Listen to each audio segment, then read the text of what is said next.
you guys doing today? Today we're going to talk about bearing clearance.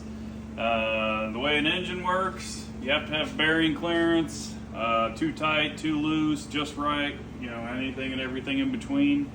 A lot of people think that they take and get all their stuff machined on all these CNC equipment and everything, and they take it home and you can just assemble engine. Well, I'm here to tell you that's not the case. You can have some of the best CNC equipment and repeatability on the CNC equipment all day long, but unless you measure your bearing clearances, you might have a bad day. So go over that a little bit.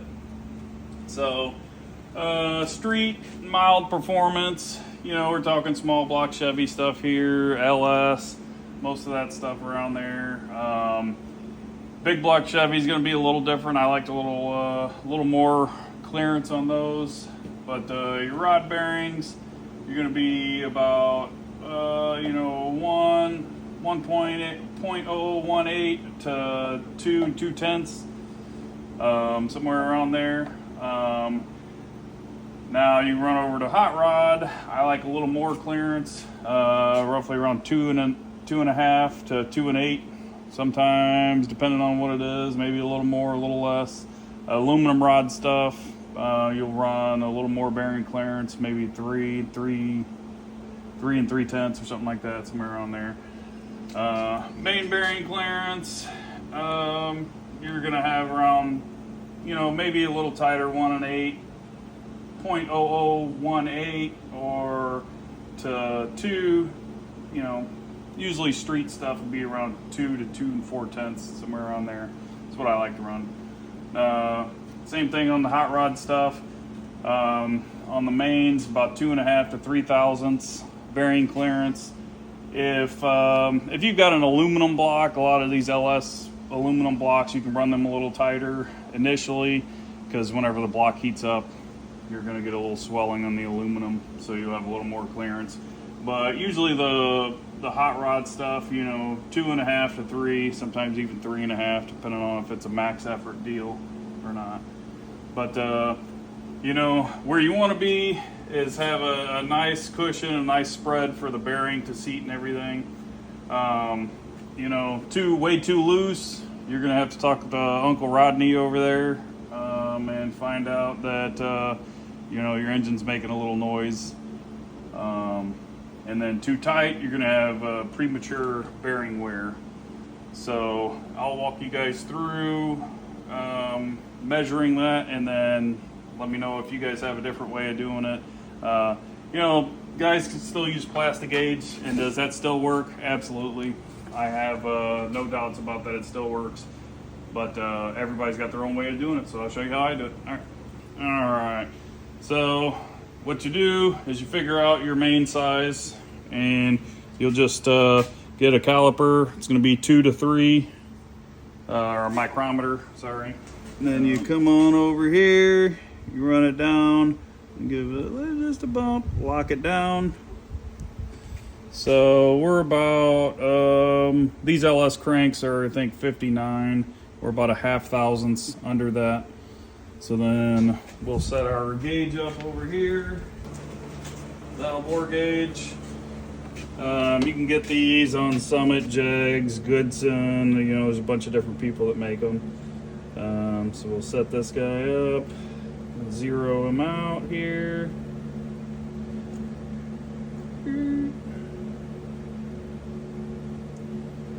So zero that guy out, and then so basically you're just going to run it in all of these bores, and then you're going to write them down.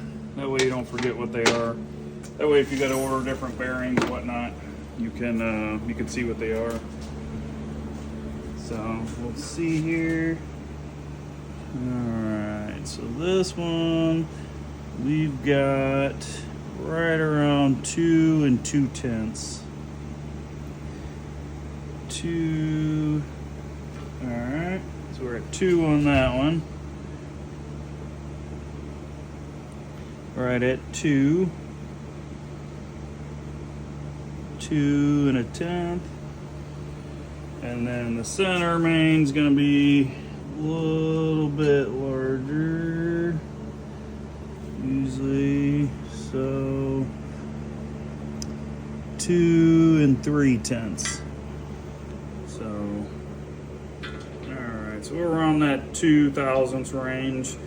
So what we might have to do on this one is we may have to end up going and ordering, you know, an X bearing. Basically need a little more clearance. I'd like to see, this one's gonna 408 stroker.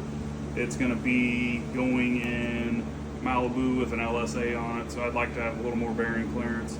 So we would order a 1X bearing and put the half shelves. Basically we'll do half standard and then half X bearings to get bearing clearances we're looking for. This one I'd like to see around 2 8/10 or closer to 3 thousandths main bearing clearance, because he's going to beat on it, turn lots of RPM. The crank's going to be doing a lot of moving around and flexing. So this one I'd really like to see around 3, but right now we're at 2 thousandths, 2/10, somewhere around there. So same thing, 2 2/10.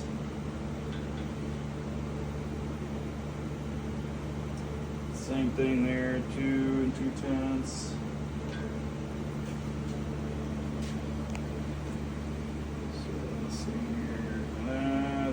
Right, 2 3/10. So on something like that, we're gonna have to order another set of bearings, and then basically use a split set of bearings. And sometimes that's what you got to do.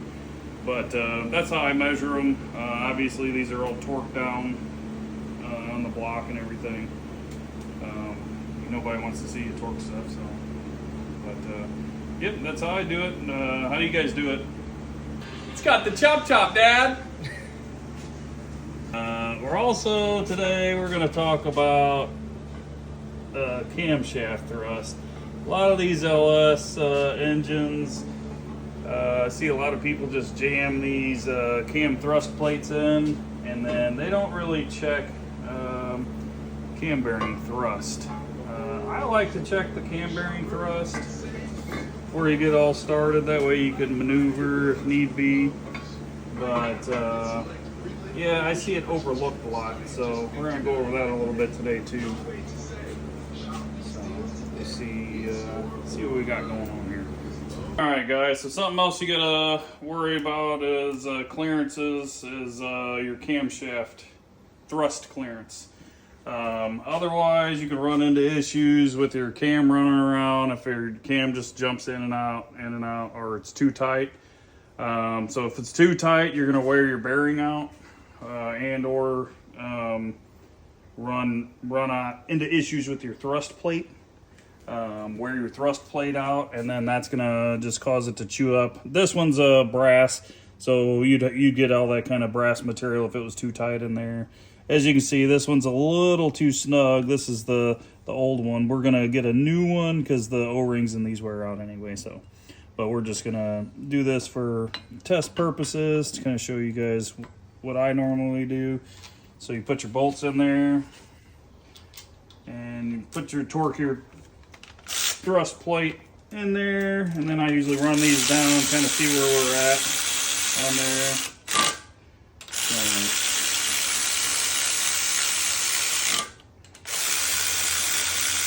And then you can,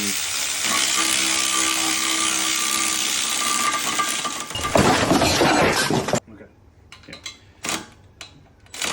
Alright, got those kind of snugged up. Then you grab dial indicator,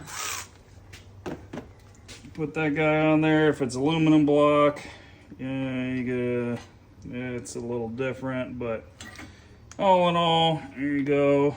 All right, so we got to zero this here gauge out. You want a decent amount of preload in the gauge. We got about 600 thousandths or so.